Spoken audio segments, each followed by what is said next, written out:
Hello everyone, मैं हूं शिवम द्विवेदी और स्वागत है आप सभी का हमारे इस चैनल ज्ञानोदय के गुरुजी पर। आज की इस क्लास में हम लोग क्या बात करने वाले हैं, सबसे पहले उसकी बात कर लें तो इस क्लास में आज हम बात करने वाले हैं आपके एग्ज़ाम में पूछे गए कुछ महत्वपूर्ण प्रश्नों के बारे में।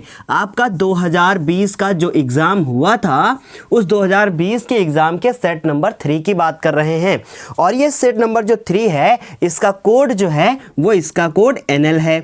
इसके हम कुछ वीडियोस आपको दे चुके हैं। आज हम पूरे केमिस्ट्री वाले पार्ट की बात करेंगे, मतलब जो आपका 20 नंबर का केमिस्ट्री का पार्ट आता है उसकी बात करेंगे। और इम्पॉर्टेंट बात यह है कि इस क्लास में जितना भी हम डिस्कस करेंगे उससे आपका और अधिक फ़ायदा हो सकेगा, आप अदर क्वेश्चंस को भी सॉल्व कर सकेंगे। इसलिए बिना देर के हुए शुरू करते हैं और आपको बताते हैं कि आप किस प्रकार से क्वेश्चंस को करना शुरू करेंगे और बीच में हम आपको कुछ महत्वपूर्ण बातें भी बताएंगे। चलें अब हम शुरू करते हैं। पहला क्वेश्चन आपको दिख गया होगा। पहला क्वेश्चन लिखा है निम्नलिखित में से एल्डिहाइड है। निम्नलिखित में से एल्डिहाइड है, मतलब ये 4 ऑप्शन दिए हैं और इनमें से एल्डिहाइड क्या है। अब प्रॉब्लम इस बात की होती है कि एल्डिहाइड समझने में ही समस्या हो जाती है। इसलिए देखें, पहला ऑप्शन आपको दिखा ही होगा, लिखा है मेथेनॉल। देखिए मैं सब कुछ आपको बताऊंगा कि ये क्या है, अगर इसे एल्डिहाइड नहीं कहेंगे तो इसे क्या कहेंगे, ये सब बताऊंगा मैं। दूसरा है आपका मेथेनल। अब इसके बाद तीसरा जो ऑप्शन दिया है वो लिखा है एथेनॉल। देखिए ध्यान से, अब एथेनॉल में ए में मात्रा नहीं लगी है, वहाँ पर मैंने लगा दी है। देखिए कहीं पर ऐसे लिखा हुआ मिलेगा, कहीं पर वैसे मिलेगा, उससे कोई फ़र्क नहीं पड़ता। और चौथा ऑप्शन दिया है आपको एथेन। अब आपसे पूछा गया है कि एल्डिहाइड आखिर होता क्या है। देखिए सबसे पहले तो कुछ बेसिक जानकारी आपको पता होनी चाहिए। एल्डिहाइड जो होता है उसका समूह होता है CHO। अगर आप किसी के पीछे आपको CHO लगा हुआ मिल जाए तो वो एल्डिहाइड होगा, लेकिन यहाँ तो नाम लिखे हैं तो क्या करेंगे, तो उसके पीछे अल लिखा होगा, मतलब उसका अनुलग्न अल होता है। तो अल न लिख कर आपको क्या लिखा मिलेगा, जैसे कि मान लीजिए मेथेन और प्लस में अल, तो बन जाएगा मेथेनल। क्या बन जाएगा, मेथेनल। इस तरीके से अगर आपको मेथेनल, एथेनल, प्रोपेनल, ब्यूटेनल दिखता है तो वो एल्डिहाइड होगा। इसका मतलब इसका जो ऑप्शन राइट होगा वो क्या राइट होगा, मेथेनल। अब ध्यान से सुने, ये मेथेनल इतना ज़्यादा इंपॉर्टेंट है, इस मेथेनल का जो IUPAC नाम है वो मेथेनल ही है, मतलब इसका IUPAC नाम मेथेनल हो गया। उसके बाद इसका साधारण नाम क्या होता है, फॉर्मेल्डिहाइड। फॉर्मेल्डिहाइड इसका साधारण नाम होता है, लिख लीजिएगा। कभी कभी आपसे पूछ लिया जाता है कि फॉर्मेल्डिहाइड का जो मेथेनल का जो साधारण नाम होता है वो क्या होता है, या फिर फॉर्मेल्डिहाइड का IUPAC नाम पूछ लेते हैं। अब इसके फॉर्मूले की बात कर लें तो इसका फॉर्मूला होता है HCHO। ये इसका फॉर्मूला होता है। सबसे ज़्यादा अगर 10th क्लास में केमिस्ट्री से इंपॉर्टेंट क्वेश्चन है तो ये, कोई ऐसा सेट नहीं होता है जिसमें इसका नाम ना पूछा जाए, बहुत ज़्यादा इंपॉर्टेंट है ना। अब इसका फॉर्मूला तो मैंने आपको बता दिया, HCHO। मेथेनॉल का फॉर्मूला अगर बात करें तो इसका फॉर्मूला होगा CH3OH। ये अल्कोहल में आएगा, इसके पीछे ऑल लगा हुआ है। फिर एथेनॉल, ये भी ऑल लगा है तो ये भी अल्कोहल का ही आएगा, है ना। अब एथेन, ये एथेन क्या है, इसे आप लिख सकते हैं C2H6, या फिर आप या करके इसको लिख सकते हैं CH3 सिंगल बॉन्ड CH3, दोनों सही होगा। इस तरीके से आपने सीखा कि कैसे हमने आपको पहला बहुविकल्पी क्वेश्चन बताया। सिर्फ आंसर पे फोकस ना करें मेरे लाल, आप आंसर से ज़्यादा इस बात पर फोकस करें कि क्या और आपके एग्ज़ाम में आ सकता है। और ऐसे ही क्वेश्चन पूछे जाते हैं, कभी कभी ऐसा लिखा हुआ मिल जाता है और आपको नाम बताना होता है। इस तरीके से पहला क्वेश्चन मैंने आपको बताया, बहुत सारी जानकारी दी। अब हम चलते हैं दूसरे क्वेश्चन की ओर, और दूसरा क्वेश्चन भी आपको स्क्रीन पर दिख गया होगा। दूसरा क्वेश्चन क्या है, आपको देखिए क्या लिखा हुआ, H2SO4 के जलीय विलयन का pH मान। लो कितना रद्दी सा, एकदम बिल्कुल बहुत सिंपल सा क्वेश्चन पूछ लिया है। क्या पूछा है, H2SO4 के जलीय विलयन का pH मान। तो बिना टाइम वेस्ट किए बिल्कुल बता देते हैं इसको। देखिए 0 लिखा है, फिर लिखा है 7 से कम, और फिर लिखा है 7, और फिर लिखा है 7 से अधिक। अब ध्यान से सुनिएगा, 7 से कम इसका pH मान होगा। क्यों 7 से कम होगा? क्योंकि ये अम्लीय होता है। फिर उसके बाद 7 तो उदासीन होता है। सुनिए ध्यान से, 7 जो होता है वो उदासीन होता है, ठीक है। अब मैं लिख देता हूँ, ध्यान से आप लिख लीजिएगा, ठीक है। बहुत बार बता चुका हूँ मैं, अगर 7 से अधिक आता है तो फिर क्या होगा? अगर 7 से अधिक बोल देते हैं तो वो क्षारीय हो जाता है, ठीक। अगर 7 से कम बोल देते हैं तो फिर ये कैसा हो जाएगा? आपको पता ही है कि ये अम्लीय हो जाएगा, ठीक। इस तरीके से आपका ऑप्शन कौन सा राइट होगा? 7 से कम। 7 से कम होता है H2SO4 का pH मान, बिकॉज ऑफ वो जो एसिडिक होता है, मतलब कि वो अम्लीय होता है, ठीक। अब चलो, ये क्वेश्चन तो आपको दूसरा भी समझ में आ गया होगा। तीसरे क्वेश्चन की ओर बढ़ते हैं। तीसरा क्वेश्चन देखिए, जहां भी समझाने की ज़्यादा जरूरत होगी मैं आपको बिल्कुल समझाऊंगा। अगला क्वेश्चन देखिए क्या कह रहे हैं, ये बढ़िया क्वेश्चन है, इसीलिए मैंने वो बगल में बना रखा है ताकि मैं बाद में टाइम वेस्ट किए बिना आपको समझा सकूं, है ना। अभी बताऊंगा उसके बारे में। लिखा है कि निम्नलिखित में कौन सी धातु अम्ल से हाइड्रोजन विस्थापित नहीं करती? हाइड्रोजन विस्थापित नहीं करती, ऐसा लिखा हुआ है, ठीक। तो इसका मतलब जो भी विद्युत रासायनिक श्रेणी में हाइड्रोजन से नीचे होगा वो हाइड्रोजन को विस्थापित नहीं करेगा। इसका मतलब कौन नहीं करेगा? कॉपर नहीं करेगा, Ag नहीं करेगा, Hg नहीं करेगा और Au नहीं करेगा। मतलब कॉपर नहीं करेगा, Hg मतलब पारा नहीं करेगा, Ag मतलब चांदी भी नहीं करेगा, और Au मतलब सोना भी नहीं करेगा। क्या नहीं करेगा? हाइड्रोजन को विस्थापित नहीं करेगा।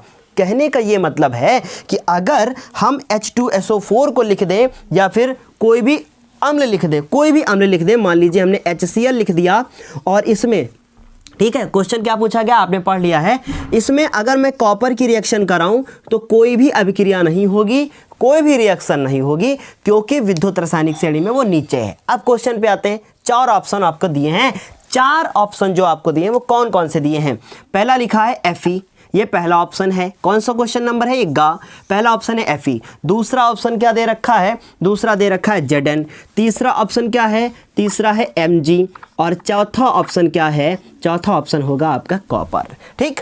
अगर इस कॉपर की जगह पे Hg लिखा होता तो भी Hg पे टिक करते, Au लिखा होता Au पे टिक करते, Ag लिखा होता Ag पे टिक करते। मतलब नीचे की 4 याद कर लीजिए, वे चारों जो है वो हाइड्रोजन को विस्थापित नहीं करती। अब इतनी बड़ी सीरीज कैसे याद करोगे आप? कल्लू ने कार मांगी, कल्लू ने कार मांगी, देखिए ध्यान से, कल्लू ने कार मांगी, आगे जिसका फूटा शीशा, आगे जिसका फूटा शीशा, और उसके बाद परंतु या पर हमारी कार हिल गई आज। बस ऐसे याद रखना है, ठीक। ये सब मैंने विद्युत रासायनिक श्रेणी में सेम ऐसे ही बताया था। इस तरीके से हम कह सकते हैं कि हाइड्रोजन से ऊपर, देखिए हाइड्रोजन से ऊपर कौन है? अब यहाँ पर देखें Fe, ये तो ऊपर है, फिर दूसरा Mg, ये भी ऊपर है, Zn, ये भी ऊपर है, और Cu, ये तो नीचे है। इसका मतलब ऑप्शन मेरा Cu ही राइट होगा। समझ गए बात को? इस तरीके से करना है। देखिए ध्यान से, अब एक इंपॉर्टेंट बात सुन लीजिए, बहुत इंपॉर्टेंट बात। आप ना Zn और Fe से रिलेटेड क्वेश्चन आता है, 100% आता है, वहाँ कन्फ्यूज़न हो जाती है। ये तो आप बच्चे रट लेते हैं कि Cu नीचे होता है, परंतु ये ध्यान में रखना है कि Zn ऊपर होगा या Fe ऊपर होगा। इस बात को याद रखना कि जेब्रा ऊपर ही होता है, इसका मतलब क्या है? Zn ऊपर ही होगा। बस ऐसे याद रख लो कि Zn ऊपर होगा, Fe नीचे होगा, कुछ भी याद कर लो, लेकिन ये याद रखना कि Zn ऊपर और Fe नीचे होता है, ठीक। इंपॉर्टेंट चीज़ है, मैंने बताई आपको इस तरीके से। और हाँ, 100% कभी कभी ऐसा क्वेश्चन आ जाता है, मान लीजिए आपसे पूछ लिया गया कि Zn जो है क्या ये अभिक्रिया होगी? अगर आपसे पूछ लिया जाए क्या होगी, तो आपको फिर सोचना पड़ेगा कि Zn जो है वो Fe से ऊपर होना चाहिए। अगर ये ऊपर नहीं है तो अभिक्रिया नहीं होगी। देखिए, बोर मत होइएगा, ये इंपॉर्टेंट क्लास है, आप लोग ध्यान से देखिएगा और अंत तक देखेंगे तो बहुत फ़ायदा होगा, क्योंकि अभी तो बहुविकल्पी ही कर रहे हैं, आगे बहुत क्वेश्चन करने हैं और सारे इंपॉर्टेंट हैं, ठीक। अब चले अगले क्वेश्चन की ओर। ये 3 बहुविकल्पी हो गए, 3 ही आते हैं।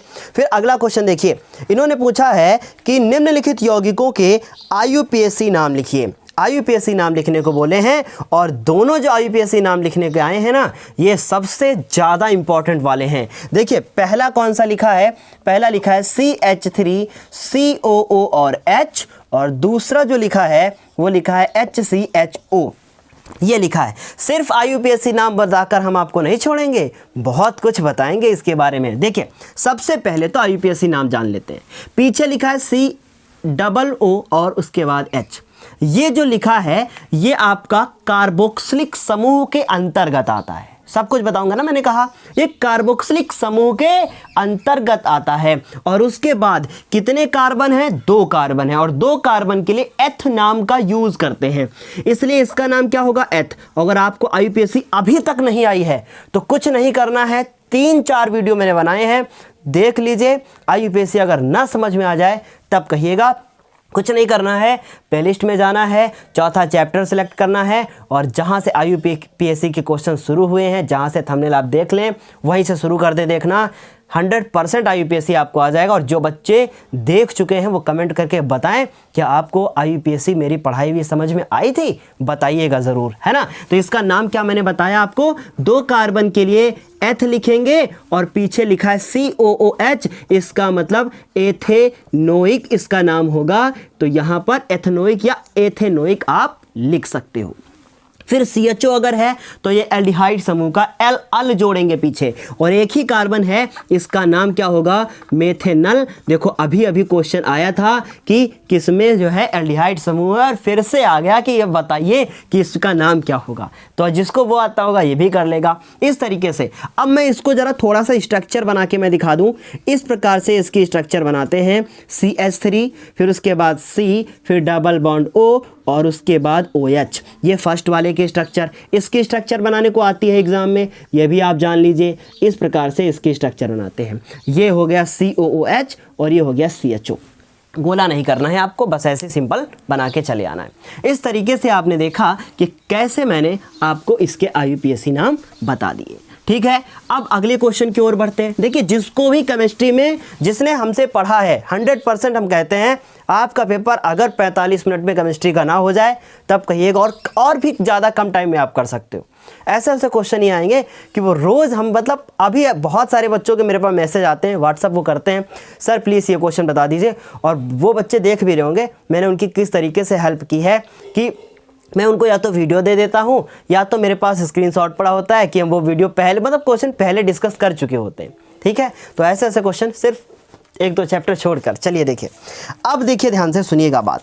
अगला है बेकिंग सोडा बनाने की एक विधि और एक उपयोग लो। कितना सिंपल सा क्वेश्चन है, बेकिंग सोडा बनाने की विधि पूछी है ना, कितना आसान है कि नहीं बताओ। बेकिंग सोडा क्या होता है बताइए, Na2CO3, इसको हम लोग इसका जलीय विलयन लेते हैं। अब ये आप सोच रहे होंगे बेकिंग सोडा नहीं, ये धावन सोडा है ना, ये खाने वाला है। अब इसमें क्या करते हैं, CO2 गैस डाल देते हैं और क्या बन जाता है, NaHCO3, और यही हो गया क्या मेरा बेकिंग सोडा। ये क्या हो गया, धावन सोडा, या फिर सोडियम कार्बोनेट कह सकते हो। ये हो गई आपकी कार्बन डाइऑक्साइड गैस। अब रही बात बैलेंस करने की, ये लीजिए, अभी परसों ही मैंने बताया एक वीडियो में कि आप इसको कैसे करोगे। पिछले वाले सेट में आया था कि नहीं आया था, बार बार रिपीट होने लगे हैं क्वेश्चन। तो इस तरीके से इसका नाम क्या होगा बताओ, धावन सोडा। क्या नाम लिखोगे, धावन सोडा, या फिर आप लिख लीजिए सोडियम कार्बोनेट, सोडियम कार्बोनेट। तो ये हो गया सोडियम कार्बोनेट, और ये हो गया आपका sodium by carbonate, sodium by, और उसके बाद क्या, कार्बोनेट। इस तरीके से इसका भी नाम मैंने बता दिया, और इसी को तो हम लोग कहते हैं बेकिंग सोडा। इस तरीके से आप लिख लीजिएगा। ठीक, क्लियर है, इतनी बात समझ में आ गया होगा सब कुछ। अब देखिए इसका एक उपयोग पूछा है, और बेकिंग सोडा का उपयोग क्या होता है आपको पता ही होगा, खाने में, है ना, खाने में यूज होता है कि नहीं होता है इसका यूज। चलो देखो, और बहुत सारे यूज़ हैं, आप पढ़ लीजिए, ध्यान से देख लीजिए, है ना। पूरा टॉपिक ही मैंने बता रखा है आपको, ये एक वीडियो बना रखा है मैंने अलग अलग, सोडियम बाइकार्बोनेट का अलग, सोडियम कार्बोनेट का अलग, विरंजक चूर्ण का अलग, प्लास्टर ऑफ पेरिस का अलग, सब तो बता रखा है ना। सब कितना अच्छे से डिस्कस किया है, बस आपने पीछे देखा है तो आपको सब कुछ समझ में आ जाएगा। बस आपको फॉलो करना है, पिछले वीडियोस को लगातार देखना है। जो बच्चे टेंशन ले रहे हैं स्कीम आ गई है, सर पे एग्ज़ाम है, कैसे तैयारी करें, कुछ ना करो आप, सिर्फ आप प्लेलिस्ट से एक तरफ से वीडियो देखना शुरू कर दो। सिर्फ 15 दिन साइंस के लिए निकाल लीजिए, 100% अगर आपको साइंस समझ में ना आ जाए तब कहिएगा, ठीक। अब चलो आगे देखते हैं। अगला क्वेश्चन है, साबुन की सफाई की प्रक्रिया की क्रियाविधि समझाइए। जिसके पास भी अनसॉल्व है, अभी पिछले सेट में मैंने आपको बताया है ये क्वेश्चन, आपको कुछ नहीं करना है। साबुन की सफाई की प्रक्रिया के लिए अब ये वीडियो आपको देखना पड़ेगा अलग से, क्योंकि ऐसे समझ में नहीं आएगा, ठीक। अब अगले कुछ इंपॉर्टेंट क्वेश्चन हैं उनको हम बताते हैं, ठीक। क्योंकि साबुन की सफाई की प्रक्रिया को बहुत पहले हम बहुत अच्छे से डिस्कस कर चुके हैं, अभी इसी सीरीज में डिस्कस किया है, मैंने पिछले वीडियोज़ में डिस्कस किया है, ठीक। अभी देखिए अगला क्वेश्चन पूछा गया है कि 7 का नंबर क्वेश्चन, ठीक। क्या पूछा गया है, जिंक चूर्ण को तनु सल्फ्यूरिक अम्ल में मिलाया जाता है, और पूछा क्या गया है कि जिंक चूर्ण को जब तनु सल्फ्यूरिक अम्ल में मिलाया जाता है तो केवल और केवल रासायनिक समीकरण देनी है। देखो वही आ गया ना क्वेश्चन जो मैं भी कर रहा था, Zn को रिएक्शन करवा रहे थे। तो देखो क्या करें, जिंक चूर्ण, तो जिंक चूर्ण क्या हो गया, ये हो गया, यही तो हुआ जिंक चूर्ण। तो मैंने यहाँ लिखा क्या, जिंक चूर्ण। चूर्ण का मतलब क्या होता है, उसका पाउडर मान लीजिए थोड़ा सा, है ना। अब इसको तनु सल्फ्यूरिक अम्ल में, तनु सल्फ्यूरिक अम्ल क्या होता है, H2SO4 होता है, हो गया H2SO4, इसमें मिलाया जाता है। अब मेरी बात बताओ, Zn ऊपर है कि नहीं, अभिक्रिया होगी कि नहीं होगी, होगी ना। और मान लीजिए भी कह देते कापर चूर्ण को, तो पूछ देते समीकरण दीजिए, फिर आपको लिखना पड़ता है ये अभिक्रिया नहीं होती है। ऐसे क्वेश्चन तो आता है जब कठिन पेपर आता है। तो Zn ये हो गया सल्फ्यूरिक अम्ल, मैं लिख दूं यहाँ पर, ये हो गया आपका सल्फ्यूरिक अम्ल, ठीक। ये हो गया सल्फ्यूरिक अम्ल, इसकी रिएक्शन करवानी, क्या होगा देखिए ध्यान से, Zn तैयार है बिल्कुल H2SO4 के साथ जुड़ने के लिए। अब ये हाइड्रोजन को निकाल देगा, तो हाइड्रोजन H+ और SO4-2, देखिए ऐसे टूटेगा कि नहीं टूटेगा ये। अब ये Zn+2 SO4-2 के साथ रिएक्शन कर लेगा और क्या बनाएगा, +2 चार्ज -2 चार्ज, दोनों मिलाकर क्या बन जाएंगे, ZnSO4 बन जाएंगे, +2 -2 खत्म। अब H+ बचा केवल, तो इसको हम लोग यहाँ पर H2 लिख देंगे, क्योंकि H नहीं लिखा जाएगा, हाइड्रोजन गैस लिखी जाएगी, ठीक। अब बैलेंस कीजिए, देखिए पूरी रिएक्शन बैलेंस है, Zn 1 है, SO4 भी 1 है, H2 भी हमारा ये हो गया इस तरीके से, और ये बनी और बनकर उड़ गई। ये अभिक्रिया दे दी। अब आपने अभिक्रिया जब दे दी और आपके पास ज़्यादा ज्ञान है तो आप क्या करके आओगे, यहाँ पर आप लिखोगे जिंक सल्फेट बनेगा, मतलब ये जिंक सल्फेट यहाँ पर लिख देंगे, और यहाँ पर हम लोग लिख देंगे हाइड्रोजन गैस। बताइए कोई प्रॉब्लम है, इस तरीके से क्वेश्चन आएगा तो आप बिल्कुल झटके से कर लोगे कि नहीं कर लोगे, सब डिस्कस कर रखा है ना। इस तरीके से हाइड्रोजन गैस हो गई। अब देखो अगला क्वेश्चन क्या है, सोडियम ऑक्साइड को जल में घोला जाता है। अब सोडियम और ऑक्साइड फॉर्मूला पता ही नहीं है आपको, अब कैसे हम बताएंगे, देखो आपको, है ना। ये पहला था हमारा का नंबर 7 का, ये का नंबर क्वेश्चन है। अब हम खा के बारे में बात कर लेते हैं, ठीक। खा वाला देखो, सोडियम ऑक्साइड, तो सोडियम ऑक्साइड का फॉर्मूला बनाया जाए, सोडियम होता है Na+1, ऑक्साइड होता है O-2, इनका कर दीजिए क्रॉस मल्टीप्लिकेशन, ये हो गया Na, 2 आ जाएगा नीचे और 1 जाएगा उधर, तो 1 लिखा नहीं जाएगा, फॉर्मूला बन गया, है ना। ये बेसिक वाली क्लास थी। तो ये हो गया सोडियम ऑक्साइड, तो Na2 और उसके बाद O। और बहुत सारे मेरे जो पुराने बच्चे हैं, तो आप लोग कमेंट करके क्यों नहीं बताते हैं कि आप लोग वीडियो देख रहे हैं। मुझे लगता है कि पुराने बच्चे वीडियो नहीं देख रहे हैं, है ना, बहुत सारे ऐसे बच्चे हैं। चलिए आगे देखिए, सोडियम ऑक्साइड, और इसको जल में घोला जाता है। अब जल का फॉर्मूला क्या होता है, H2O। अब इन दोनों को घोला जाएगा तो आखिर क्या बनेगा, ठीक। देखिए ये सोडियम ऑक्साइड था और ये हमारा क्या है, H2O। अब H2O में 2 प्रकार के आयन होते हैं, एक होता है H+ और एक होता है हमारा H+ होता है, और दूसरा कैसा होता है, OH-। Na कभी इसके साथ देख मिलेगा ना तो तुरंत जानते क्या बना देगा, H। कभी भी Na इसके साथ मिलेगा, मतलब हाइड्रोक्साइड आयन के साथ मिलेगा, तो हमेशा बना देगा NaOH, बस और कुछ नहीं बनेगा। रिएक्शन को बैलेंस कर लीजिए, Na कितने इधर है, 2, हाइड्रोजन कितने हैं, 2, ऑक्सीजन कितने हैं, 2, और सारे के सारे उधर क्या है, 1, इसका मतलब 2 लगा दीजिए, हो गई पूरी रिएक्शन क्या, बैलेंस। बताइए हो गई ना पूरी रिएक्शन बैलेंस। इसका नाम क्या होगा, इसका नाम होगा सोडियम हाइड्रोक्साइड, ठीक। और इसका दूसरे इधर वाले का नाम क्या होगा, ये सोडियम ऑक्साइड है, ये क्या है, वाटर, जल। इस तरीके से रिएक्शन क्या हो गई, कंप्लीट। है कुछ कठिन नहीं ना। अभी देखो आगे अगला क्वेश्चन देखो, देखिए पढ़ते जाइए और ये मत सोचिए कि मेरा रिजल्ट कैसा होगा, क्या होगा, वो सब बात की बात है। पहले तो आप मेहनत तो कीजिए ना। अब आप मेहनत ही नहीं करोगे और सोचो कि मेरा रिजल्ट अच्छा हो जाए, तो फिर कहाँ हो सकता है। आपको लगातार लगे रहना है, मेहनत करना है, अच्छे से सब तैयार करना है। ठीक, अगला क्वेश्चन देखते हैं। लिखा है धातु तथा अधातु में भौतिक गुणों के आधार पर अंतर स्पष्ट कीजिए। अगर आप यूपी बोर्ड में हैं तो आपको ये क्वेश्चन नहीं पढ़ना है। ठीक, अगले क्वेश्चन की तरफ बढ़ते हैं। लिखा है 8वें का नंबर, किन्हीं दो अभिक्रियाओं को उदाहरण सहित समझाइए। ठीक, किन्हीं दो को, और 4 बोली दी हैं ऑप्शन में, हम चारों को बता देंगे। ठीक, चारों को बता देते हैं। पहली रिएक्शन दी है इन्होंने, लिखा है संकलन अभिक्रिया। क्या लिखा है? संकलन अभिक्रिया। अब कुछ बच्चे सोच रहे होंगे कि संकलन अभिक्रिया क्या होगी। ठीक, ये होती क्या है? इसको इंग्लिश में बोलते हैं एडिशन रिएक्शन। ये संकलन अभिक्रिया वही अभिक्रिया है, योगात्मक अभिक्रिया। ठीक, कौन सी है? संकलन अभिक्रिया योगात्मक अभिक्रिया के नाम से भी जानी जाती है, और इसका एक दूसरा नाम भी है। इसका एक दूसरा नाम क्या है? संयोजन अभिक्रिया। कौन सी? संयोजन अभिक्रिया। देखिए, अब आपको इसमें कंफ्यूज हो गए कि नहीं? आपने पढ़ रखा था, लेकिन आपको लगा कि मैंने ये नहीं पढ़ा है। 3 नाम से अभिक्रिया पूछी जाएगी, तो सिंपल सी है ये संयोजन।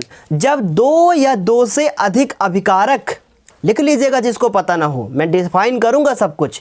जब 2 या 2 से अधिक अभिकारक आपस में संयोग करके, जब 2 या 2 से अधिक अभिकारक आपस में संयोग करके, सुनाई तो देता है ना आपको, आपस में संयोग करके एक उत्पाद का निर्माण करते हैं, तो ऐसी अभिक्रिया को संयोजन, संकलन, योगात्मक या करके लिख लीजिएगा, कहते हैं। ठीक, ये अभिक्रिया कहते हैं। और एक देना है उदाहरण, कोई भी उदाहरण दे दीजिए। 2 कोई अभिकारक ले लीजिए, एक मान लीजिए आपने ले लिया क्या? कार्बन, और उदाहरण ही मेन होता है, और उसके बाद और बोला भी गया है उदाहरण सहित समझाइए, और ये हो गया ऑक्सीजन। ठीक, कार्बन और ऑक्सीजन क्या बना देगा बताओ? कार्बन डाई ऑक्साइड बना देगा। और लिखूं मैं मैग्नीशियम और O2 क्या बना देगा? Magnesium oxide. वही रिबन को जलाने वाला क्वेश्चन है ना, इसको बैलेंस कर लो। तो बैलेंस करने के लिए क्या करेंगे? ये पता ना कैसे बना, Mg+2 O-2, और इसके बाद इसको बैलेंस करते हैं। तो ऐसे तो होगा नहीं, तो यहाँ लगाते हैं 2 और यहाँ भी लगा देते हैं 2। ये हो गए कुछ उदाहरण। ये हो गई कौन सी हमारी अभिक्रिया? संयोजन अभिक्रिया। अब दूसरी अभिक्रिया देखिए क्या दी है, इसी में दिया हुआ क्या? प्रतिस्थापन अभिक्रिया। ठीक, कौन सी अभिक्रिया? प्रतिस्थापन अभिक्रिया। अगर ये आपसे पूछी गई है तो बहुत आसान है, प्रतिस्थापन अभिक्रिया। देखिए, ये आपने फर्स्ट चैप्टर में सारी अभिक्रियाएं पढ़ी हैं। इसी प्रतिस्थापन अभिक्रिया को हम लोग 2 बार पढ़ चुके हैं। एक 4th चैप्टर में पढ़ा था और एक इस चैप्टर में पढ़ा था। कोई भी आप करके चले जाइए, दोनों सही होंगी। अब तो प्रतिस्थापन अभिक्रिया को हम लोग ऐसे समझते हैं। देखिए, पहले एक उदाहरण लिखते हैं। ठीक, एक उदाहरण लिखते हैं बहुत इंपॉर्टेंट वाला। हम मान लीजिए H2SO4 आपने ले लिया, ठीक, और इसकी रिएक्शन आपने Zn से करवा दी, और उसके बाद जो आपका उत्पाद बनेगा वो क्या बनेगा? अभी अभी आपने किया है ZnSO4 किया है, रटना नहीं है, और हाइड्रोजन गैस। एक ये उदाहरण ले लिया। एक और मान लो Zn ले लिया, फिर उसके बाद यहाँ पे ले लिया CuSO4। क्या बनेगा? आपको पता है कि ZnSO4 बन जाएगा और Cu अलग हो जाएगा। हो जाएगा कि नहीं हो जाएगा? ये हो गया। 2 अभिक्रिया ले ली। ये क्या लिया है मैंने? उदाहरण लिए हैं। क्या हुआ? जब, लिख लीजिएगा, मैं बोल देता हूँ, जब अधिक क्रियाशील क्या? अभिकारक, कम क्रियाशील अभिकारक, या लिख सकते हैं जब अधिक क्रियाशील तत्व कम क्रियाशील तत्व के लवण के विलयन से उसको विस्थापित कर देता है, तो ऐसी अभिक्रिया को कहते हैं प्रतिस्थापन अभिक्रिया। पहले चैप्टर में मैंने सारी रिएक्शन आपको पढ़ाई है। क्या कहते हैं? प्रतिस्थापन अभिक्रिया कहते हैं। क्यों? क्योंकि Zn जो था वो अधिक क्रियाशील था, इसने इसके मतलब इसका हाइड्रोजन यहाँ से निकाल दिया। यहाँ सेम काम हुआ, Zn अधिक क्रियाशील था, इसने कॉपर को निकाल दिया, और दोनों क्या करते हैं? देखिए, Zn ने SO4 के साथ रिएक्शन कर ली और Zn ने SO4 के साथ रिएक्शन कर ली, उधर भी वहाँ से हाइड्रोजन और यहाँ से कॉपर। इस तरीके से ये भी समझ में आ गया होगा कि जब अधिक क्रियाशील तत्व किसी कम क्रियाशील तत्व के लवण से उसको विस्थापित कर देता है, लवण मतलब ये इसके साल्ट बने हैं, लवण से विस्थापित कर देता है, तो ऐसी अभिक्रिया को कहते हैं प्रतिस्थापन अभिक्रिया। ठीक, दो अपक्रिया हो गई, दो ही पूछी थी लेकिन मैं आपको चारों बता दूंगा। ठीक, चौथी अपक्रिया क्या पूछी है अभी देखते हैं। तीसरी क्या पूछी है, आपको तो दिख ही रहा होगा स्क्रीन पे। तीसरी हमसे पूछी है इन्होंने, कौन सी अपक्रिया, ध्यान से सुनिएगा। तीसरी पूछी है इन्होंने ऑक्सीकरण अपक्रिया। अब ऑक्सीकरण अपक्रिया क्या होती है?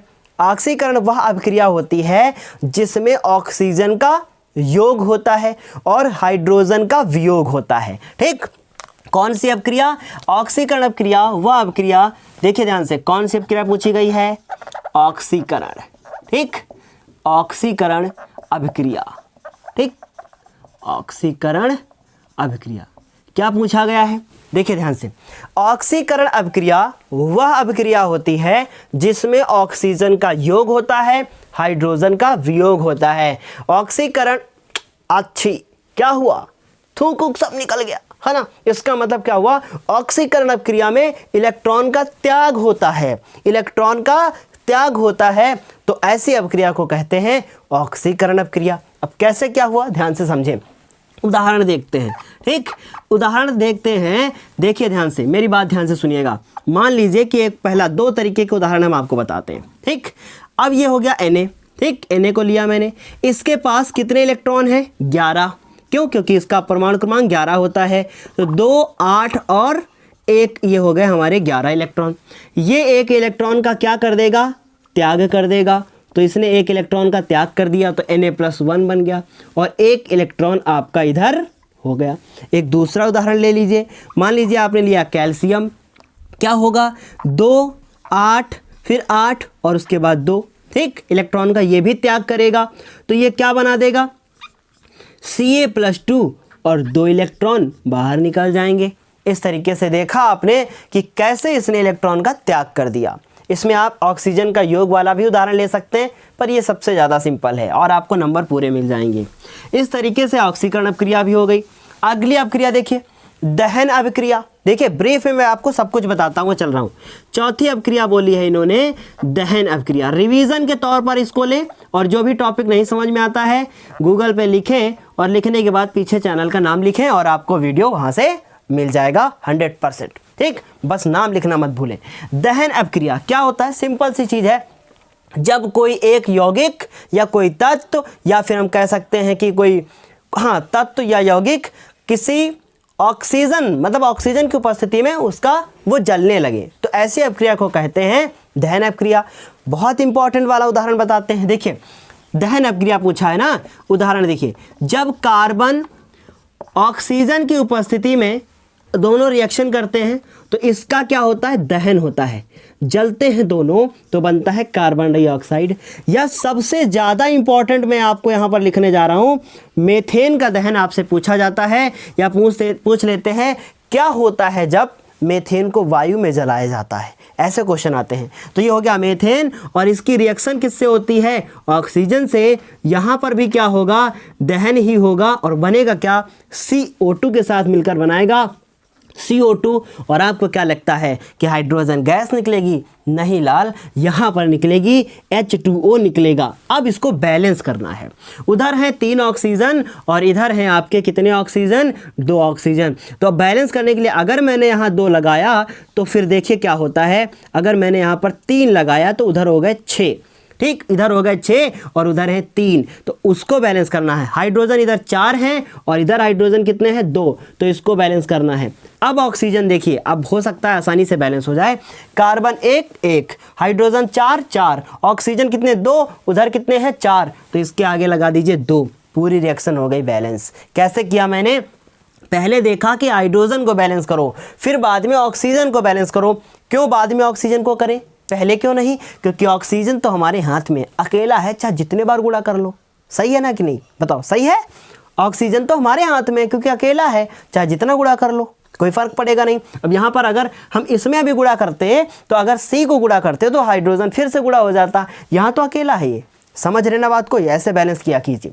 इस तरीके से आपने दहन अपक्रिया भी पढ़ ली। क्या हुआ? जब कार्बन को या किसी कार्बनिक यौगिक को ऑक्सीजन की उपस्थिति में जलाया जाता है तो इस अपक्रिया को कहते हैं दहन अपक्रिया। ठीक, क्लियर है इतनी बात। इस तरीके से आपने दहन अपक्रिया भी पढ़ लिया।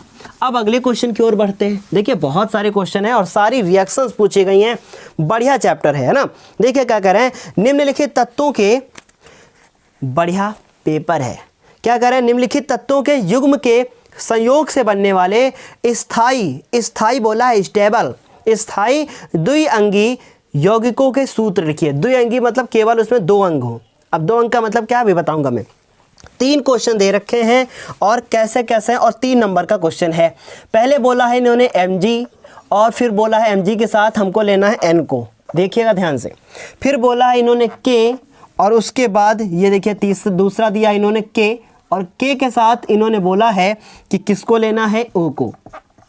फिर उसके बाद इन्होंने तीसरा जो दे रखा है उसको देखो क्या दे रखा है इन्होंने, तीसरा जो दे रखा है वो Al तथा O। 3 क्वेश्चन हैं। देखिए बहुत आसान है। इसकी मैंने बेसिक पूरी क्लास ले रखी है, सबसे पहले मेरी वीडियो थी साइंस की, सबसे पहली वीडियो, ठीक। अब देखिए Mg के ऊपर अगर हम बात करें तो चार्ज होता है +2 का, ये आपको याद होना चाहिए। नाइट्रोजन के ऊपर जो चार्ज होता है वो होता है -3 का, ठीक। क्यों होता है, क्योंकि इसके पास 7 इलेक्ट्रॉन होते हैं और ये 3 इलेक्ट्रॉन और लेना चाहता है, ठीक। अभी इसको मैं बताऊंगा, पहले इसको स्पेस चाहिए ना मुझे। अब इसको इधर Mg लिखोगे आप और ये आपका 3 यहाँ पर आएगा नीचे और N लिखोगे आप और यहाँ पर आपका ये 2 आ जाएगा। ये बन गया हमारा, इसका फॉर्मूला हम लिख देते हैं, देखिए ध्यान से। मैग्नीशियम फॉर्मूला हो चुका है, नाम लिख देते हैं, मैग्नीशियम नाइट्राइड,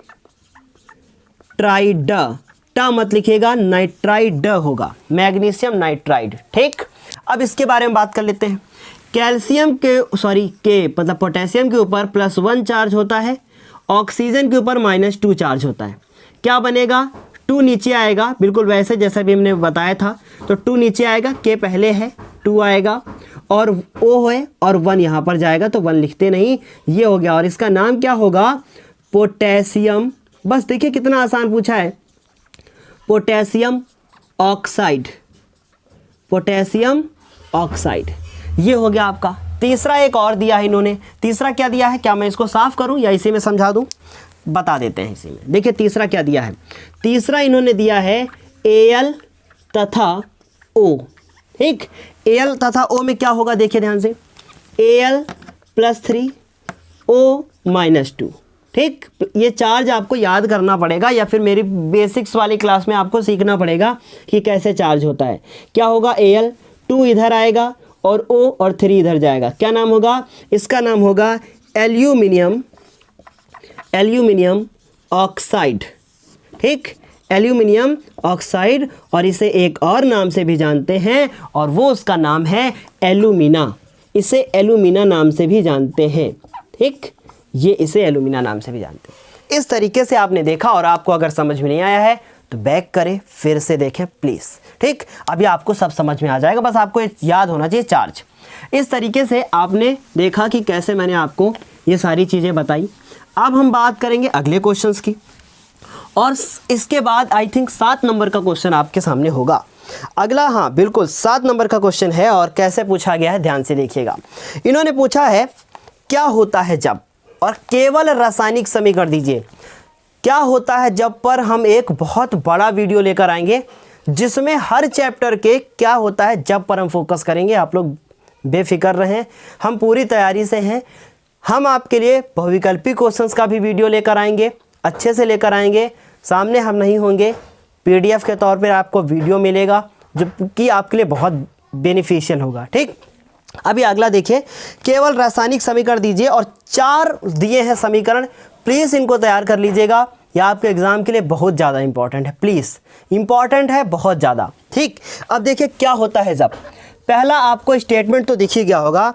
एथेनॉल को अधिक मतलब अधिक मात्रा में अधिक सांद्र सल्फ्यूरिक अम्ल के साथ 443 केल्विन ताप पर गर्म करते हैं। तो एथेनॉल का फॉर्मूला आपको पता होना चाहिए, ठीक। एथेनॉल का फॉर्मूला C2H5OH, इसे CH3CH2OH के नाम से भी जानते हैं क्योंकि अगर आप C2H5 को तोड़ोगे तो वही मिलेगा, ठीक। एथेनॉल हो गया। इसकी रिएक्शन जो हमें करवानी है वो क्या कह रहे हैं के साथ कितने सल्फ्यूरिक अम्ल के साथ 443। अब ये जो 443 केल्विन यहाँ पर टेम्परेचर लिखा है, ये बहुत ज़्यादा इंपॉर्टेंट बात है, इन्होंने दे दी है कि क्या होगा।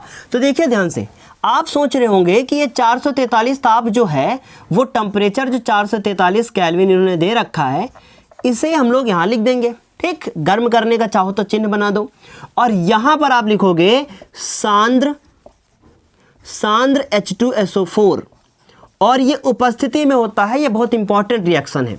ये ब्रेक हो जाएगा और यहाँ से हमको मिलेगा C2H4, या इसी को हम लिखते हैं CH2 डबल बॉन्ड CH2, और साथ ही साथ बनेगा क्या, बाद में बनेगा और H2O। ये इसका अलग से मैंने एक यहाँ पर आपको फॉर्मूला बता दिया है, इसको ऐसे भी करते हैं। अब ये रिएक्शन बहुत ज़्यादा इंपॉर्टेंट है, इसके बारे में थोड़ी सी कहानी है, 1 मिनट लगेगा, सुन लीजिए। एथिल अल्कोहल को जब कभी भी सांद्र H2SO4 के साथ हम लोग रिएक्शन करवाते हैं उसकी, तो उससे बनता क्या है, उससे बनता है एथीन गैस। एथीन गैस, ये एथीन गैस है जो फलों को पकाने में काम आती है, एथिलीन गैस के नाम से भी इसको जानते हैं, और वाटर बाहर निकल जाता है। ठीक, अब जो ये वाटर बाहर निकला है तो इसका मतलब जो H2SO4 है वो निर्जली कारक का कार्य करता है। ये हमने कब पढ़ा है आपको, ये एथेनॉल के, जब जो आप एथेनॉल का वीडियो आप देखे होंगे मेरा, उसमें मैंने आपको बताया है, उसी का ये गुण है, एथेनॉल का रासायनिक गुण है। इससे आपको एक और गुण भी तैयार हो जाएगा, एथेनॉल का रासायनिक गुण। ठीक, अब ये जो बना है इसका कुछ नाम है, इसे हम लोग कहते हैं एथीन, और वो तो आपको पता ही होगा वाटर है, और ये है आपका एथिल अल्कोहल। ठीक, एथिल अल्कोहल। इस तरीके से आपने पहली वाली रिएक्शन कर रही और केवल ये देनी थी और 1 नंबर की थी। ठीक, अब आगे देखिए क्या कह रहे हैं। फिर क्वेश्चन क्या है, एथेनोइक अम्ल सोडियम कार्बोनेट के साथ अभिक्रिया करता है। एथेनोइक अम्ल, एथेनोइक अम्ल का आपको फॉर्मूला पता होना चाहिए। क्या होता है एथेनोइक अम्ल, CH3COOH। अभी मैंने आपको बताया था इसका फॉर्मूला और सब कुछ बताया था। एथेनोइक अम्ल, एथेनोइक अम्ल क्या कह रहे हैं, इसकी रिएक्शन करवानी है सोडियम कार्बोनेट के साथ। सोडियम कार्बोनेट क्या होता है, Na2CO3 होता है। क्या बनेगा इसके बारे में डिस्कस करेंगे। देखिए ध्यान से, थोड़ा ध्यान से सुनिएगा। ये जो एथेनोइक अम्ल है, मैं दूसरे पेन से लिख रहा हूँ, उसको आपको नोट करने की फिलहाल ज़रूरत नहीं है, पर समझ लीजिए ये टूटेगा, ये टूटेगा बेचारा, क्योंकि अब ये इसके साथ रिएक्शन करने जा रहा है। ये टूटेगा और टूटने के बाद ये माइनस और ये प्लस चार्ज के साथ बेचारे बिछड़ जाएंगे। अब क्या होगा, ये भी टूटेगा और यहाँ पे होगा Na2, और उसके बाद देखिए ध्यान से Na+1 और CO3, ये 2 उधर जाएगा, उचक कर उधर पहुँच जाएगा, ये बन जाएगा। ठीक, Na+1 और CO3-2। अब ये जो बना है, देखिए ध्यान से, अभी बेचारा तड़प रहा है कि हम किसी के साथ रिएक्शन करें, और ये इसके साथ आके रिएक्शन करेगा। ठीक, उसके बाद ये बेचारा तड़प रहा है कि हम इसके साथ रिएक्शन करें। ध्यान से समझिएगा, ये जो बनेगा वो बनेगा CH3COO। ध्यान से सुनिए, CH3COO और H+, इसका मतलब देखिए ध्यान से Na+1, ये इसके साथ जुड़ेगा ना लाल। अब देखो CH3COO और Na हो जाएगा। ठीक, प्लस देखिए ध्यान से H और ये CO3, H और CO3 इनका क्या होगा, ध्यान से सुने, H+1 CO3-2। अब ये क्या बनाएंगे, ध्यान से सुनिएगा, H2CO3। क्या आपने इसके पहले कभी नाम सुना है H2CO3 का? नहीं, ये स्टेबल नहीं है, ये रुकेगा नहीं, ये टिकेगा नहीं, इसलिए ये नहीं बन सकता है, और ये बेचारा फिर टूट जाता है H2O में और कार्बन डाइऑक्साइड गैस में। तड़प रहा था बेचारा क्योंकि ये स्थायी नहीं था। अगर ये स्थायी नहीं था तो H2O और CO2 फिर से बन जाएगा, इसका मतलब H2O और प्लस का CO2 बन जाएगा। इस तरीके से पूरी रिएक्शन कंप्लीट हुई, और इसका नाम क्या होगा लाल, इसका नाम होगा, देखिए ध्यान से, ये जो टूटा था एसीटेट था, ये हाइड्रोजन आयन था, ये सोडियम था, ये कार्बोनेट था। तो CH3COO ये एसीटेट है और Na क्या है, वो सोडियम है, सोडियम एसीटेट बनेगा। क्या बनेगा, सोडियम एसीटेट बनेगा। क्या बनेगा, सोडियम एसीटेट। इस तरीके से आपको करना है। ठीक, इसका नाम होता है एसीटेट और इसका नाम सोडियम, सो इसका नाम हो जाएगा सोडियम एसीटेट। एसीटेट सोडियम नहीं होगा लाल, क्योंकि पहले हम लोग नाम लिखते हैं H+ वाले, पॉजिटिव वालों का, इसलिए सोडियम पहले और एसीटेट बाद में। इस तरीके से आपको कंप्लीट करना है। ठीक, अभी उसका नाम तो पता ही होगा, कार्बन डाइऑक्साइड गैस। ठीक, अब दूसरी भी रिएक्शन कंप्लीट हो गई। अब मैं इसको थोड़ा क्या साफ करूं, क्या साफ करूं? ना ना ना, ऐसे में बता देता हूं एक और, है ना। अगला देखो, एथिल एसीटेट। ओहो, एथिल एसीटेट, कंफ्यूज? अभी अभी एसीटेट बताया, एथिल नहीं बताया, एथिल भी बताएंगे। एथिल एसीटेट सोडियम हाइड्रोक्साइड, मिटा के ऊपर से फिर से बताता हूं। ठीक, एथिल एसीटेट सोडियम हाइड्रोक्साइड, क्योंकि स्पेस ज्यादा मिलेगा तो बताने में मजा आएगी, है ना। एथिल एसीटेट, एथिल एसीटेट का फॉर्मूला लिखिए सबसे पहले। अभी अभी मैंने बताया एसीटेट का फॉर्मूला CH3, क्या बताया? CH3COO बताया ना। और एथिल का फॉर्मूला C2H5, क्या होता है? C2H5।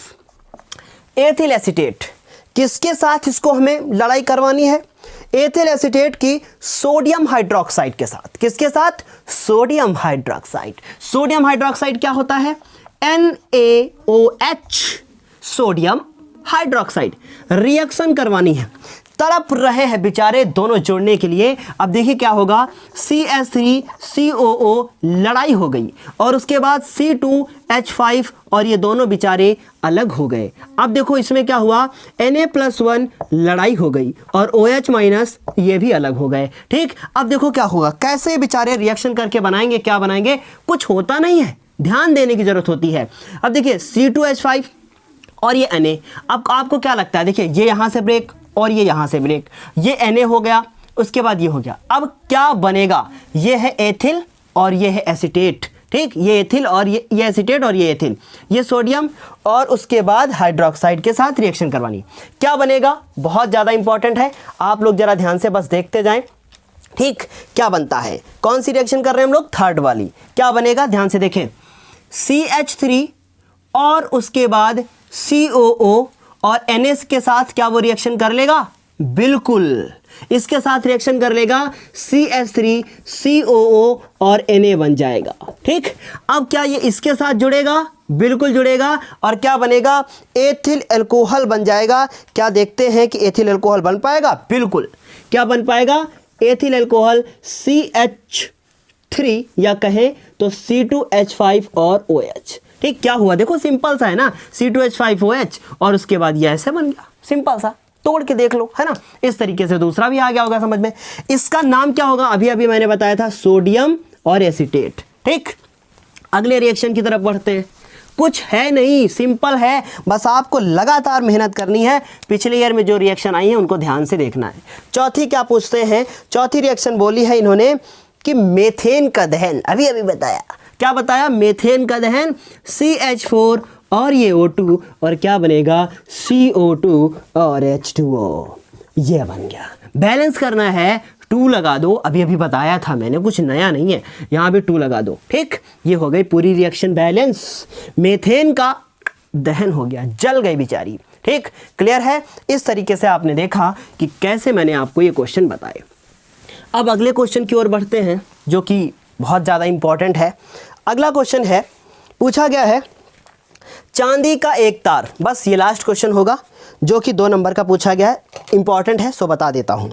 चांदी का एक तार CuSO, हाँ ये विद्युत रासायनिक श्रेणी, मतलब इसी पेपर में ऐसा करके विद्युत रासायनिक श्रेणी के क्वेश्चन दिए हैं कि बच्चा मतलब 20 नंबर में 5 नंबर तो विद्युत रासायनिक श्रेणी से भरे थे। ठीक, चांदी का एक तार CuSO4 के विलयन में डुबोया गया। चांदी का एक तार है, वो CuSO4 के विलयन में डुबोया गया। तो मान लो ये हो गया आपका CuSO4, ठीक, और ये हो गया आपका चांदी का तार Ag। ठीक, इसमें डाला जाता है।